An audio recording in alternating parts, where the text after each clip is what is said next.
और प्रियादास जी अपने शब्दों में लिख रहे हैं माता शबरी के चरित्र को। बन में रहती नाम शबरी कहत सब, बन में रहती नाम शबरी कहत सब, चाहत टहल साधु तन न्यूनताई है, चाहत टहल साधु तन न्यूनताई है।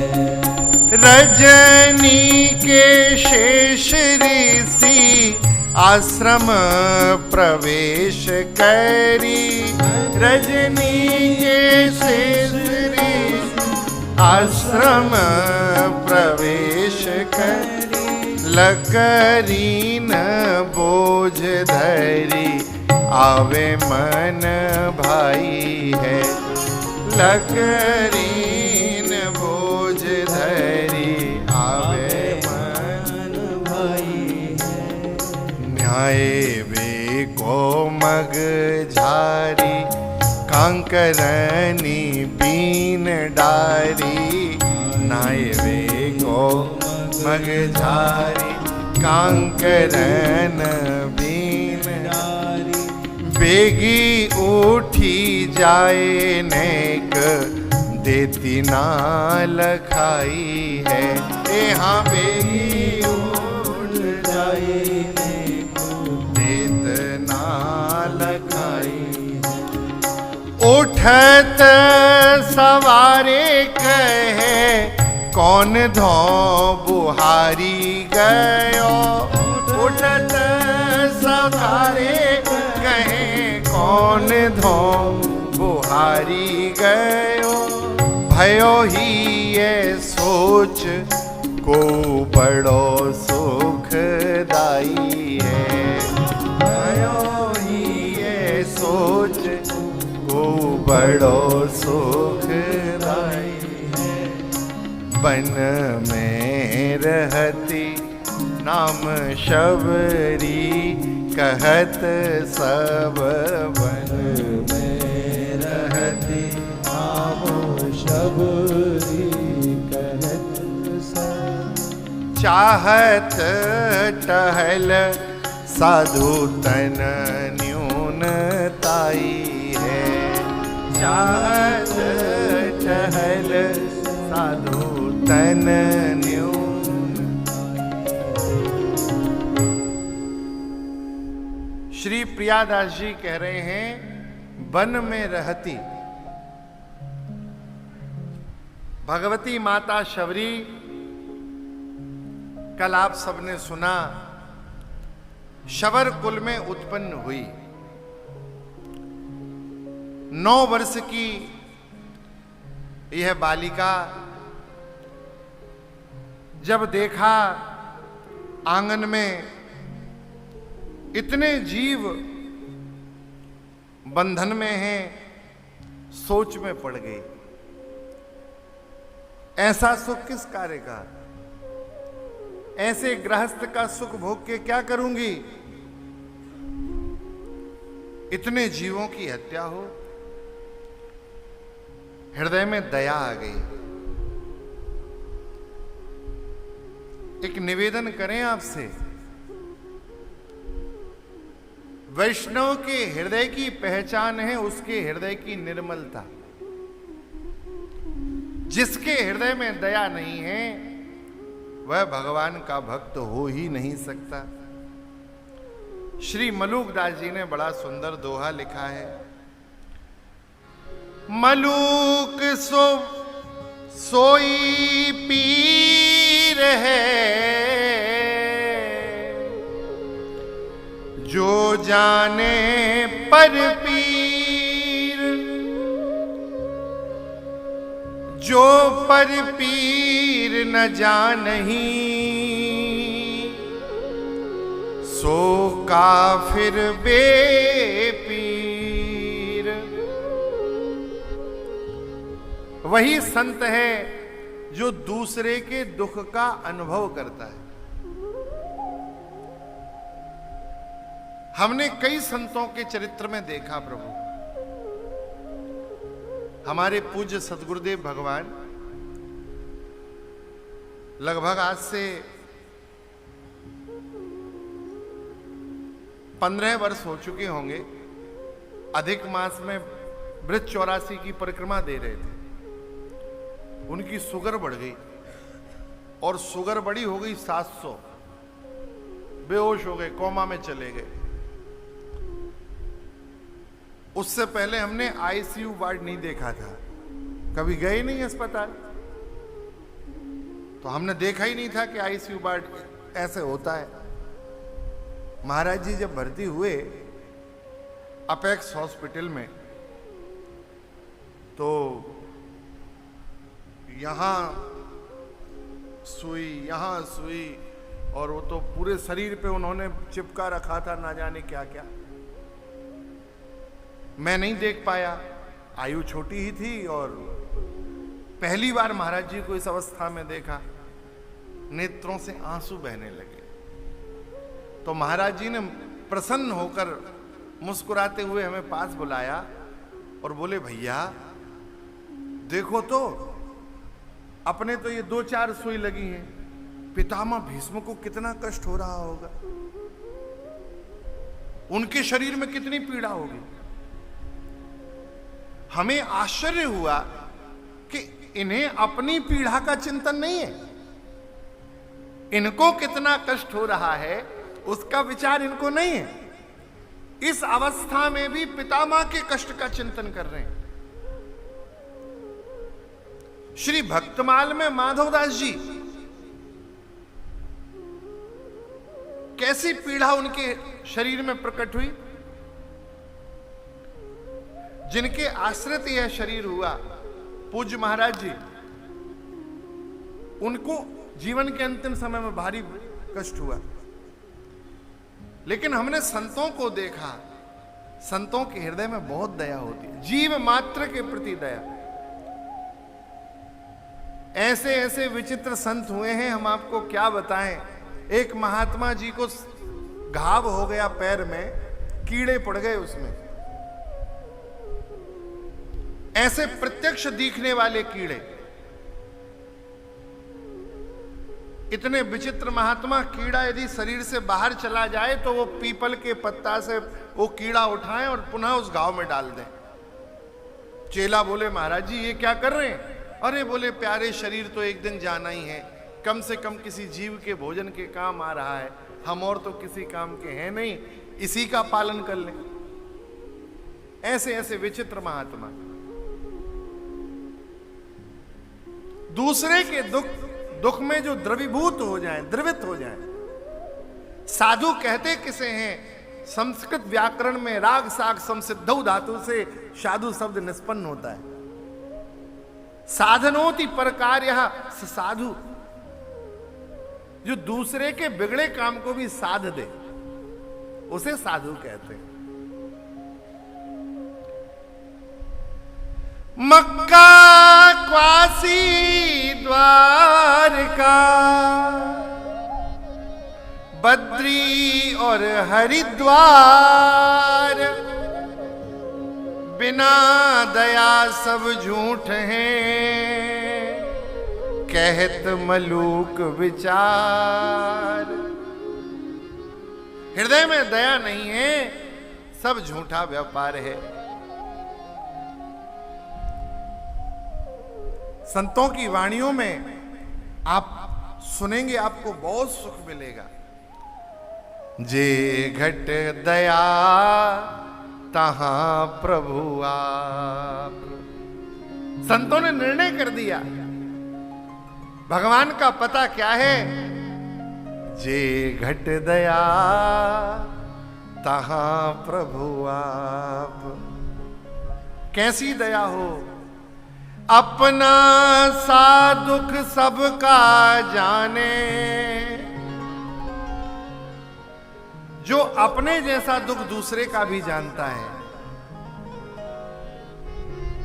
अपना सा दुख सबका जाने, ताके निकट न आवे पाप। वह निश्चल निष्पाप होता है, पाप उसको स्पर्श भी नहीं करते। जैसा कष्ट हमें हो रहा है ऐसा ही कष्ट इनको भी हो रहा होगा। जीव मात्र में जिसकी मैत्री है, जीव मात्र के सुख का जो विचार करता हो, किसी के हृदय को जो कष्ट ना दे। तीर्थ जाए करे जो कोई, तीर्थ जाके कोई खूब कर्म करे, लेकिन बिनु दया सब निष्फल होई। पंडित पोथी पढ़े 50, बिना दया सब हुई है नास। ये सब मलुकदास जी ने अपनी साखी में लिखे हैं।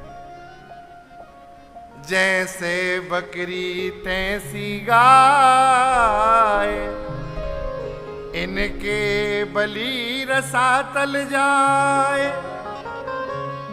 बांध बांध मुख खून कराही, भांड पड़े ऐसी पंडिताई। ये उस समय जब बलि प्रथा यज्ञ में बहुत तेजी से थी, उस काल का ये क्रांतिकारी वचन था। संत दया के पक्षधर हैं। सबरी चरित्र को देखेंगे तो भगवती शबरी के मूल में दया है। यदि जीवों पे भगवती माता शबरी द्रवित ना हो तो उस दिन यदि पशुओं को मुक्त ना करे तो भगवती शबरी मुक्त नहीं हो पाती। लेकिन एक जन्म का ये संस्कार नहीं है, पूर्व जन्म में भी भक्त रही है। देखो, एकमात्र भक्ति की ऐसी पूंजी है जो किसी भी काल में नष्ट नहीं होती। संसारी धन आप कमा लोगे, ये आपके देखते ही देखते नष्ट हो जाएगा, और जब तक यह जीवन है तब तक काम का है, उसके बाद तो कोई काम है नहीं। लेकिन ये जो संग्रह आप कर रहे हैं, ये सत्कर्म का जो धन आप एकत्रित कर रहे हैं इस तीर्थ में आकर, आहा, ये भक्ति का संस्कार किसी भी जन्म में नहीं छूटेगा। हमारे यहां संतों ने कहा है, भक्त बीज पलटे नहीं, जो युग जाए अनंत। भक्ति का बीज नहीं जाता, भले ही कितने युग बदल जाएं। ऊंच नीच ग्रह उपजे, रहे संत को संत। साधु का जीवन नहीं परिवर्तित होता है। भगवती शबरी को पूर्व जन्म का संस्कार है, इसने मुक्त कर दिया पशुओं को, और पशुओं के पीछे ही वन में आ गई। वन किस लिए? एकाकी भजन करेंगे। लेकिन रसिक तो कहते हैं, मन के हारे बन गए, बन तज बस्ती माह। कबीरा मन बड़ा लालची, ये कहूं सुधरत ना। नई भक्ति 9 दिना, खेचा तानी 10 दिना। कई लोगों को बैराग जागता है, बहुत जल्दी बैराग होता है। पति पत्नी के झगड़े में प्रायः जब कोई बात कहने नहीं बचती तो बोलते हैं, आप परेशान करा तो हम वृंदावन चले जाएंगे। कमंडल तैयार है, माला तैयार है। कई घरों में देखा है। ऐसे नहीं। भगवती शबरी वन आई, वन में आके विचार किया, क्या करूं? सेवा में लग गई। क्या सेवा करती? श्री प्रियादास जी कह रहे हैं, क्या सेवा करती? रजनी के शेष ऋषि आश्रम प्रवेश करी, रजनी के शेष ऋषि आश्रम प्रवेश करी, लकरीन बोझ धरी आवे मन भाई है, लकरीन बोझ धरी आवे मन भाई है। रजनी के शेष ऋषि आश्रम प्रवेश करी। सेवक को सेवा दिखाना नहीं पड़ती, ये है सेवा। सेवा का स्वरूप समझिए। सेवा दिखाई नहीं जाती। हमने देखा है कई लोगों को, वो सेवा भी दिखा दिखा के करते हैं। अच्छा, आप देख नहीं पाएंगे तो आके अपनी सेवा का ही बखान करेंगे। अरे महाराज जी, पहले कोई व्यवस्था नहीं थी, फिर आपके आने से पहले हमने सब व्यवस्था लगवाई तत्काल। हम अपने प्रत्येक क्रिया को दिखाना चाहते हैं। कई लोग तो महाराज लिफाफा लेके आते हैं, तो यदि अधिक लोग हैं मंच के पास तो वो तब तक लिफाफा भी नहीं रखते जब तक उनकी ओर देखा ना जाए।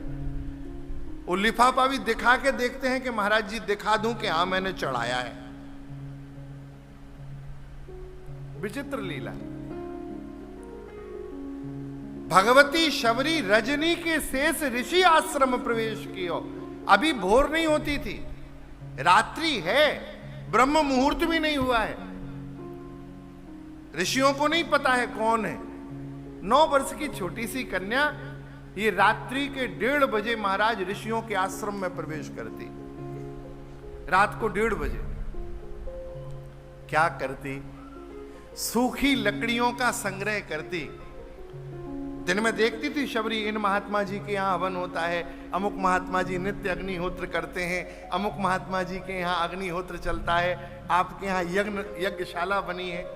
तो संपूर्ण वन में दिन भर खोजती, और जो यज्ञीय समिधाएं हैं, आम की, पीपल की, छोले की, जिनसे यज्ञीय कार्य किया जा सकता है, वह यज्ञीय समिधाओं का दिन भर संचय करना, दिन भर एकत्रित करना। और रात्रि में पहले एक आश्रम में गई और पूरे आश्रम में झाड़ लगाई, बुहार लगाई। न्याय वे को मग झारी, कांकरनी बीन डारी। न्याय वे को मग झारी, कांकरनी बीन डारी। बेग उठी जाए न कूदेती ना लखाई है। बेग उठी जाए नेक देत ना लखाई है। दिन भर लकड़ियों का संग्रह करना, फिर आश्रम में लकड़ियों का वितरण करना। और जब लकड़ियां आश्रम में रखा जाए तो फिर न्यायवे को मग झारी। जिस मार्ग से संत स्नान करने के लिए नदी की ओर जाते हैं, तालाब की ओर जाते हैं, उस मार्ग को बुहारती। एक एक कंकड़ शबरी अपने हाथों से चुनती और अलग करती मार्ग से। कांकरनी बीन डारी, न्यायवे को मगझारी, कांकरनी बीन डारी। और आगे की बात बड़ी काम की है। नेक देत ना लखाई है, दिखाई नहीं देती थी, अपनी सेवा दिखाती थी, अपने आप को नहीं दिखाती थी।